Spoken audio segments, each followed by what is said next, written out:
నమస్తే, welcome to ఇది నిజం ఇయర్లీ రౌండప్. ఈ సంవత్సరం కోవిడ్-19 మహమ్మారి తీవ్రత తగ్గుముఖం పట్టింది. దీంతో WHO మేలో ప్రపంచ ఆరోగ్య అత్యవసర స్థితిని ముగించింది.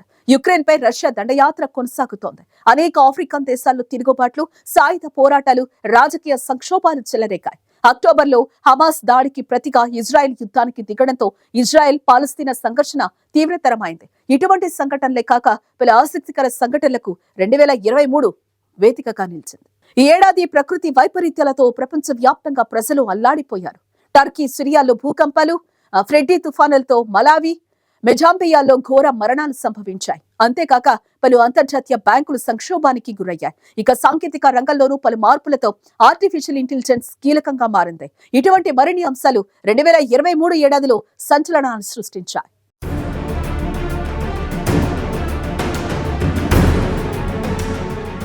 జనవరి నెలలో 2 ఏళ్లుగా ప్రపంచాన్ని వణికించిన కోవిడ్ వైరస్ విజృంభణ తగ్గడంతో జీరో కోవిడ్ విధానం అమలైంది. దీంతో పలు దేశాలు చైనా నుంచి ప్రాణాలపై ప్రయాణ పరిమితులను విధించాయి. ఆఫ్ఘనిస్తాన్లో ఘోరమైన చలి కారణంగా 166 మంది మరణించారు. నేపాల్లోని పోఖరాకు చివరి చేరుకునే సమయంలో ఎతి ఎయిర్లైన్స్ ఫ్లైట్ 691 కుప్పకూలింది. విమానంలో ఉన్న మొత్తం 72 మంది మరణించారు. పాకిస్తాన్లోని ఖైబర్ పఖ్తుంఖ్వాలోని పేషావర్లోని మసీదులో జమాతుల్ అహ్రద్ ఆత్మాహుతి బాంబు దాడిలో 84 మంది మరణించారు. 2020 మందికి పైగా గాయపడ్డారు. US federal reserve federal funds రేటును 0.25% పెంచిన ఒక రోజు తర్వాత ద్రవ్యోల్బణాన్ని ఎదుర్కోవడానికి European central bank, bank of England తమ వడ్డీ రేట్లను 0.5% పెంచాయి. ఇదే నెలలో అమెరికా చైనా గూఢాచారి బెలూన్లను ట్రాక్ చేసి పేల్చివేసింది. అంతేగాక వీటిపై పలు దేశాలకు అమెరికా నివేదికలు సైతం పంపడంతో సర్వత్రా చర్చోపచర్చలు సాగాయి. హిందూ మహాసముద్రంలో ఫ్రెడ్డీ తుఫాను ఏర్పడింది. దీంతో ఆగ్నేయ ఆఫ్రికా అంతటా 1400 మందికి పైగా మరణాలు, భారీ స్థాయిలో ఆస్తి నష్టం తలెత్తింది.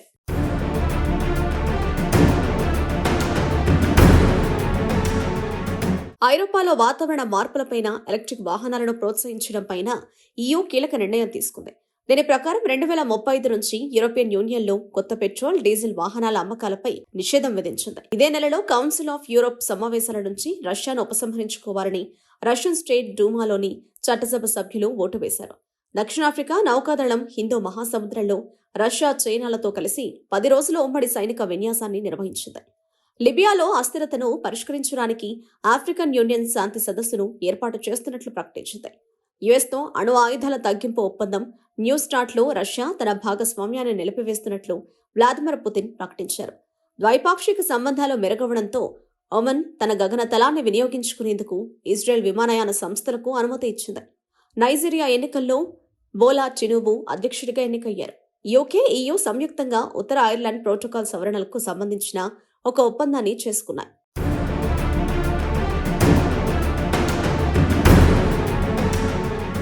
గ్రీస్లోని థెస్సాలీలో రైలు ప్రమాదంలో 57 మంది మరణించగా డజన్ల కొద్దీ గాయపడ్డారు. ఈ ఘటనతో గ్రీక్లో రైల్వేల పరిస్థితి, వాటి నిర్వహణ లోపంపై దేశవ్యాప్తంగా నిరసనలు, సమ్మెలు జరిగాయి. ఇక UN సభ్య దేశాలు 2030 నాటికి ప్రపంచంలోని 30% మహాసముద్రాలను రక్షించాలని లక్ష్యంగా పెట్టుకున్నారు. దీనిలో భాగంగా హైసీస్ ట్రీట్ కోసం ఒక చట్టపరమైన ఫ్రేమ్వర్క్ ను అంగీకరించాయి.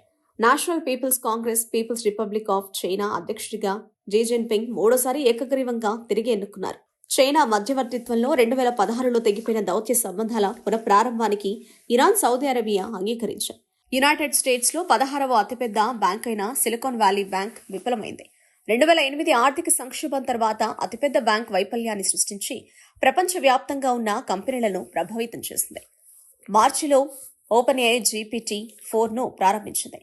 అంతర్జాతీయ క్రిమినల్ కోర్టు రష్యా అధ్యక్షుడు వ్లాదిమిర్ పుతిన్, రష్యా బాలల హక్కుల కమిషనర్ మరియాల్నోవా వెలోవాలకు అరెస్టు వారెంట్ జారీ చేసింది. ఇది ఐరాస భద్రతా మండలిలో శాశ్వత సభ్య నేతపై తొలి అరెస్టు వారెంట్గా నిలిచింది.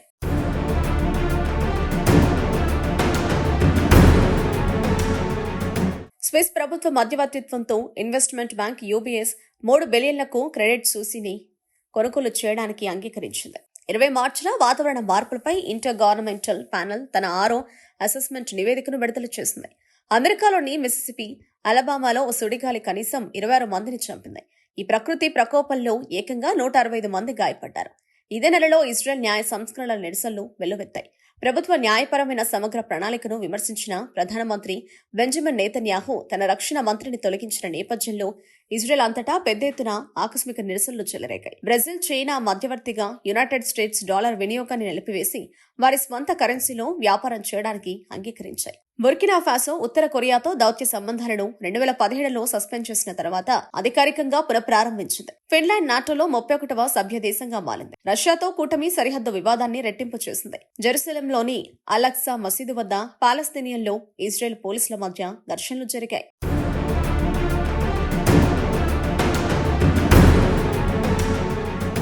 సూడాన్లో అంతర్యుద్ధం ప్రపంచ వ్యాప్తంగా అలజడికి కారణమైంది. స్పేస్ ఎక్స్ తొలి రాకెట్ ప్రయోగం విఫలం కాగా కెన్యాలో సామూహిక కల్ట్ ఆత్మహత్యలు ప్రకంపనలు సృష్టించింది. కాంగోలో కొండ చర్యలు పెను ప్రమాదాన్ని తెచ్చాయి. ఇక బ్రిటన్ రాజుగా చార్లెస్ III పట్టాభిషిక్తులయ్యారు. కేవలం స్టెమ్ సెల్స్ తోనే పిండాన్ని శాస్త్రవేత్తలు తయారు చేయటం సంచలనంగా మారింది.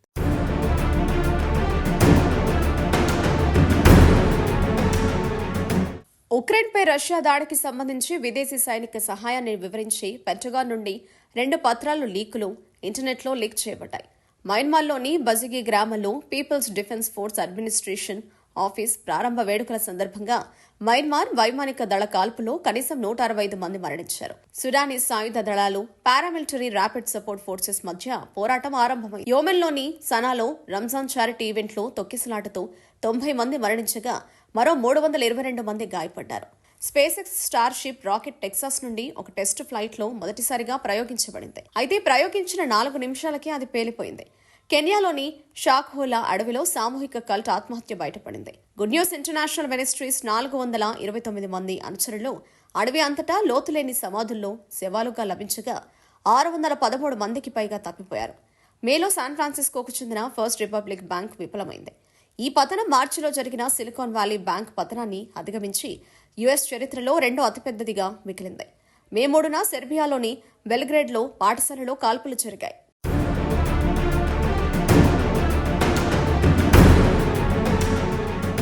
మే 4న తూర్పు డెమోక్రటిక్ రిపబ్లిక్ ఆఫ్ కాంగోలోని గ్రామాలపై వరదలు, కొండచర్యలు విరిగిపడడంతో 400 మందికి పైగా మరణించారు.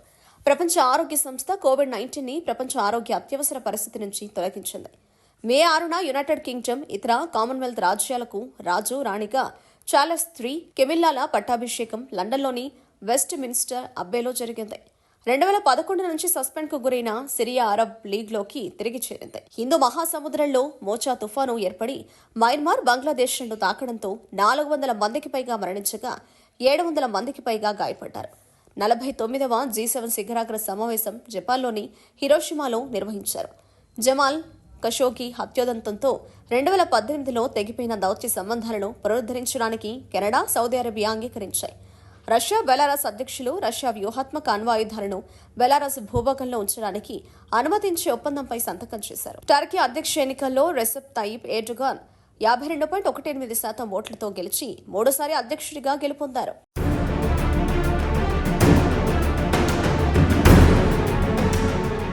జూన్ నెలలో భారత్లోని ఒడిశాలో రైలు ఢీకొన్న ప్రమాదంలో కనీసం 296 మంది మరణించగా 1200 మందికి పైగా గాయపడ్డారు. రష్యా నియంత్రణలో ఉన్న కేర్సన్ ప్రాంతంలోని నోవా కకోవ్కా ఆనకట్టు ధ్వంసమవడంతో ఈ ప్రాంతాన్ని వరదలు ముంచెత్తాయి. కెనడాలో కార్చిచ్చు పొగతో యునైటెడ్ స్టేట్స్లోని న్యూయార్క్ నగరం కాలుష్య సాకారంగా మారింది. నైజీరియాలోని క్వారా స్టేట్లో నైజర్ నదిలో పెళ్లి పడవ బోల్తా పడడంతో కనీసం 106 మంది మరణించారు. ఇదే నెలలో శాస్త్రవేత్తలు స్పర్మ్ లేదా గుడ్డు కణాల అవసరం లేకుండా స్టెమ్ సెల్స్ నుండి మొట్టమొదటి కృత్రిమ మానవ పిండాన్ని సృష్టించారు. జూన్ 18న టైటానిక్ శిథిలాలను చూసేందుకు వెళ్లిన టైటాన్ సబ్మెర్సిబుల్ ఒత్తిడికి గురై పేలిపోయింది.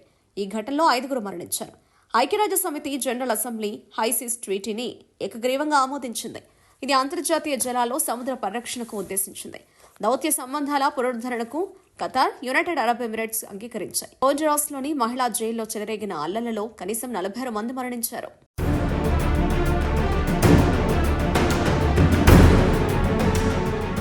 యొబ్జెనీ ప్రిగోజిన్ నేతృత్వంలోని వాగ్నర్ గ్రూప్ రష్యా సైన్యంతో సాయుధ పోరాటాన్ని ప్రారంభించింది. అయితే 2 రోజుల్లోనే బెలారస్ అధ్యక్షుడు అలెగ్జాండర్ లుకషెంకో మధ్యవర్తిత్వంతో శాంతి ఒప్పందం చేసుకున్నాయి. ఇక జూలైలో రష్యాపై పెరుగుతున్న ఆంక్షల కారణంగా యుఎస్ డాలర్కు ప్రత్యామ్నాయంగా చైనీస్ యువాన్లో రష్యన్ చమురు దిగుమతుల చెల్లింపులను భారతీయ చమురు శుద్ధి సంస్థలు ప్రారంభించాయి. ఇజ్రాయెల్ వెస్ట్ బ్యాంక్లోని జెనిన్ శిబిరంలోకి ఇజ్రాయెల్ సైన్యం సాయుధ డ్రోన్లను మోహరించింది. దీనిపై ప్రతీకారంగా హమాస్ కూడా దాడికి దిగాయి. ఇరాన్ షాంఘై కోఆపరేషన్ ఆర్గనైజేషన్లో చేరి 9వ సభ్య దేశంగా మారింది. న్యూజిలాండ్ యూరోపియన్ యూనియన్తో స్వేచ్ఛా వాణిజ్య ఒప్పందంలో సంతకం చేసింది. ఆధారిత కథనాలకు హాలీవుడ్ నిర్మాతలు మద్దతు పలకడంతో నటీనటులు, రచయితల సంఘాలు సమ్మె ప్రారంభించాయి. తూర్పు పసిఫిక్ మహాసముద్రంలో టైఫూన్ డోక్సూరి ఏర్పడగా దీని ధాటికి ఆగ్నేసియాలోని 137 మంది మరణించారు. నైజర్ ప్రెసిడెంట్ మహ్మద్ బజౌంపై సైన్యం తిరుగుబాటు చేసింది. పాకిస్తాన్లోని కార్లో ఆత్మహత్య దాడితో 63 మంది మృతి చెందగా 200 మందికి పైగా గాయపడ్డారు.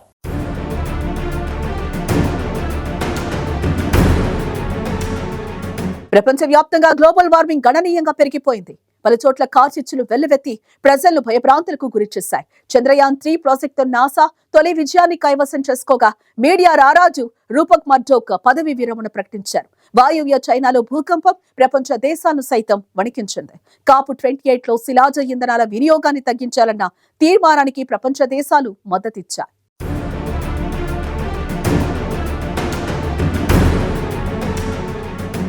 ఆగస్టులో గ్లోబల్ వార్మింగ్ తో ప్రపంచ మహాసముద్రాలు 20.96 డిగ్రీ సెల్సియస్ తో కొత్త రికార్డు గరిష్ట ఉష్ణోగ్రతను చేరుకున్నాయి. హవాయిలోని మావ్ ద్వీపంలో వరుస మంటలు చెలరేగడంతో 17,000 ఎకరాల భూమి కాలిపోయింది. కనీసం 100 మంది మరణించారు. మరో 4 తప్పిపోయారు. యునైటెడ్ స్టేట్స్, జపాన్, దక్షిణ కొరియా త్రైపాక్షిక ఒప్పందంపై సంతకం చేయడానికి అంగీకరించాయి. సౌదీ అరేబియా యోమన్ సరిహద్దును దాటేందుకు ప్రయత్నించిన వందలాది మంది ఆఫ్రికన్ వలసదారులను సామూహికంగా చంపినట్లు ఆరోపణలు వినిపించి సంచలనం సృష్టించాయి. విక్రమ్ అనే ల్యాండర్, ప్రజ్ఞాన్ అనే రోవర్ను మోసుకెళ్లి చంద్రుని దక్షిణ ధ్రువం దగ్గర దిగిన మొదటి అంతరిక్ష నౌకగా భారతదేశానికి చెందిన చంద్రయాన్-3 నిలిచింది. యుఎస్ని ప్రిగోజిన్, డిమిత్రీ ఒట్కిన్ సహా 8 మంది ఆగస్టు 23న రష్యాలో జరిగిన విమాన ప్రమాదంలో మరణించారు. జోహెనస్బర్గ్ లో ఓ భవనంలో జరిగిన అగ్ని ప్రమాదంలో 77 మంది మరణించగా 85 మందికి పైగా గాయపడ్డారు. సింగపూర్ అధ్యక్ష ఎన్నికల్లో ఆర్థికవేత్త, మాజీ ఉప ప్రధానమంత్రి ధర్మన్ షణ్ముగరత్నం 70% కంటే ఎక్కువ ఓట్లతో అధ్యక్షుడిగా ఎన్నికయ్యారు.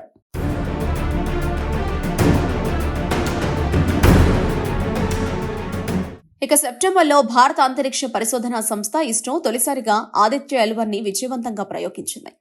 పశ్చిమ మొరాకోలోని మరకేష్, సాఫీ ప్రావిన్స్ లో 6.9 తీవ్రతతో సంభవించిన భూకంపంలో కనీసం 2,960 మంది చనిపోగా చారిత్రాత్మక భవనాలను దెబ్బతీసింది. న్యూఢిల్లీలో జరిగిన 18వ G20 శిఖరాగ్ర సమావేశంలో ఆఫ్రికన్ యూనియన్ G20లో 21వ శాశ్వత సభ్యదేశంగా ప్రకటించబడింది. తుఫాను డానియల్ కనీసం 5,000 మందిని చంపగా సుమారు 10,000 నుంచి 1,00,000 మంది వరకు తప్పిపోయినట్లు తేలింది. లిబియాలోని డెన్నా నగరంలో 2 ఆనకట్టలు కూలిపోయాయి. నగరంలో 4గింట 1 వంతు నాశనమైంది. యూరోపియన్ సెంట్రల్ బ్యాంక్ యూరోజోన్ వడ్డీ రేట్లను ఆల్ టైమ్ గరిష్టంగా 4% పెంచింది. అజర్బైజాన్, ఆర్మేనియా మద్దతున్న రిపబ్లిక్ ఆఫ్ ఆర్ట్సాక్ పై సైనిక దాడిని ప్రారంభించగా అజర్బైజాన్ విజయంతో ముగిసింది. మీడియా రారాజు రూపర్ట్ మర్డోక్ తన పదవి విరమణను ప్రకటించి తన వ్యాపారాలను అతని కుమారుడు లాచ్లాన్ కు అప్పగించారు. నగోర్నో కరాబాక్లోని స్టేపానా కేట్లోని గ్యాస్ స్టేషన్లో జరిగిన పేలుడులో 170 మంది మరణించగా 300 మందికి పైగా గాయపడ్డారు.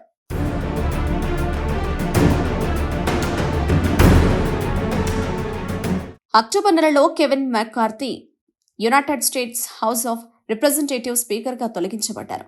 అక్టోబర్ 7న ఇజ్రాయెల్పై హమాస్ చేసిన ఆకస్మిక దాడికి ప్రతిగా ఇజ్రాయెల్ యుద్ధానికి పిలుపునిచ్చింది. హమాస్ అంతమే లక్ష్యంగా దాడులకు దిగింది.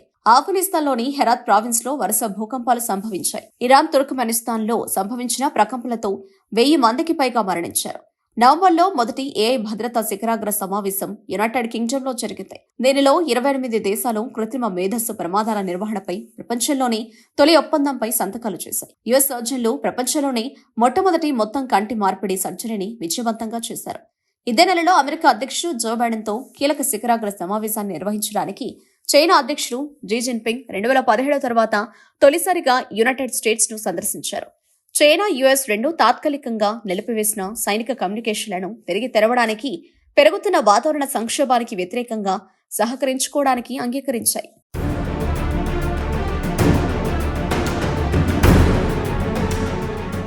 ప్రపంచ సగటు ఉష్ణోగ్రత చరిత్రలో మొట్టమొదటిసారిగా పారిశ్రామిక పూర్వ సగటు కంటే తాత్కాలికంగా 2 డిగ్రీల సెల్సియస్ మించిపోయింది. ఆస్ట్రేలియా భారత్ను ఓడించి 2023 క్రికెట్ ప్రపంచ కప్ను గెలుచుకుంది. బ్రెజిల్ 2024లో చమురు ఉత్పత్తి వ్యూహాన్ని చర్చించడానికి ఒపెక్ ప్లస్ లో చేరింది. డిసెంబర్లో వెనిజులా ప్రస్తుతం పొరుగున ఉన్న గయానా నియంత్రణలో ఉన్న వివాదాస్పద భూభాగంలోని గుయానా ఎసిక్వోబాలో ఉప విభాగాన్ని సృష్టించడానికి ఓటర్లు అంగీకరించారో లేదో అనే దానిపై సింబాలిక్ రెఫరెండంలో ఓటు వేశారు. ఇది ఇరు దేశాల మధ్య వాదనలకు దారితీసింది.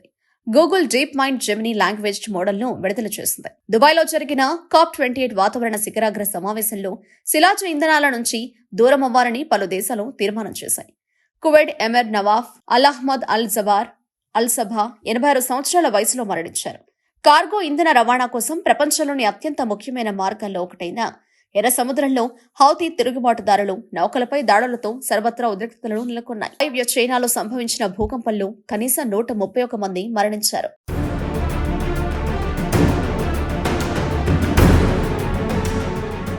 సో చూసారుగా, ఇదే వాళ్ళ ఇది నిజం ఇయర్లీ రౌండప్. నెక్స్ట్ వీక్ మళ్ళీ కలుద్దాం. Until then keep watching I News. మీతోనే మీ వెంట.